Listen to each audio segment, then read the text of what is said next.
there are no fans at wrestling matches this year, could this realistically affect the outcome of certain duels? Let's stop stalling and start talking wrestling. What's going on, wrestling fans? My name's Josiah, and welcome to another Big Ten Tuesday topic. And this topic comes on the heels of Rutgers football announcing that there will essentially be no fans at any of their games this year. Now, I don't know who was actually going to those games anyway, but no, I'm kidding. But listen, Rutgers announced that there will essentially be 500 fans allowed into each game this year. Out of a stadium that holds around 50,000 people, only 500, so about 1% of the people are going to be allowed into their games. And this is close family, possibly friends, the players, the coaches. I mean, this is just going to be essentially an empty arena.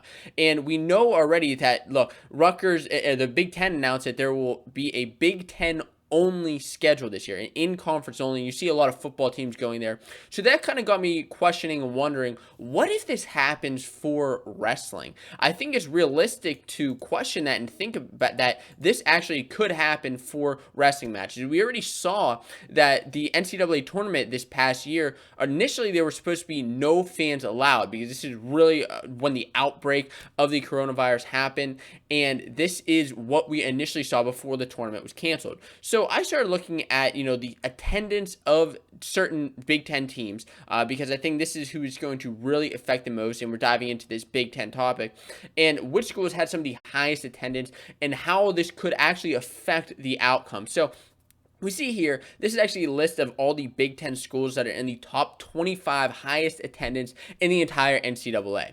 So we see Iowa at the very top, and I'm sure you're not very surprised by that. In Carver Hawkeye Arena, I mean, that place gets filled for essentially every dual meet, especially with a team that is as good as it is this year. The fans are excited. And then you see Penn State being able to pack in Rec Hall and occasionally fill up the Bryce Jordan Center, ranging from 8,000 fans to 15,000 fans. Again, this is the average.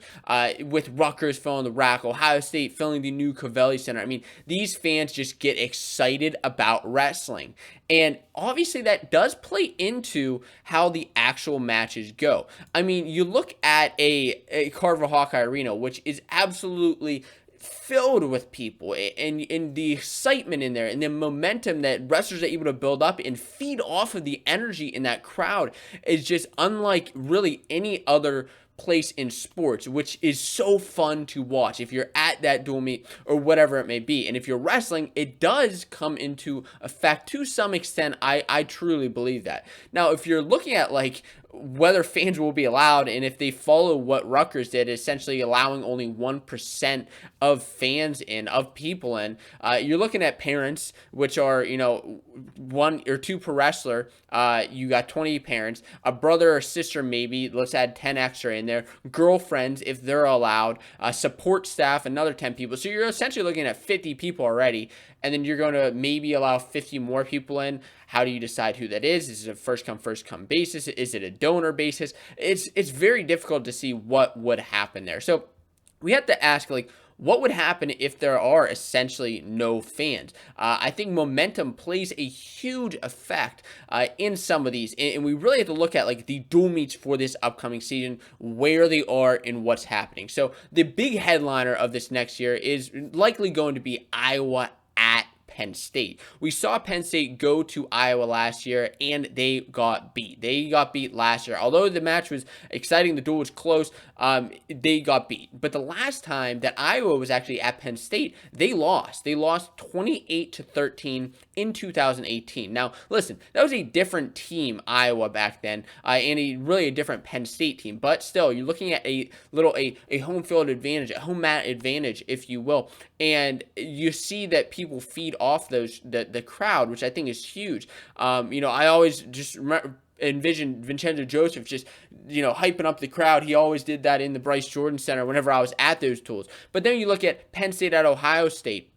which is another crowd, gathering event, which it will be huge. Michigan at Iowa. Now, Michigan is actually an anomaly in a lot of this because they actually won at Iowa in 2018. Could that happen again this year? Who knows? Now, we go down this list at some of these other big matches, and another big one I want to point out here is Nebraska at Ohio State. Now, we look at this past year, Nebraska actually lost at Ohio State in 2019, but won this year at home in 2020. So this is a clear picture of a home mat advantage where Nebraska and Rutgers were able to feed off of their own home crowds and really find a way to victory. And then you look at, Isaiah White pinning Ethan Smith in a match like that, and I think really you're not going to get a lot of that crazy feeding off the crowds. Yes, there will be upsets. I'm not saying there won't be upsets, but you're able to feed off of that momentum.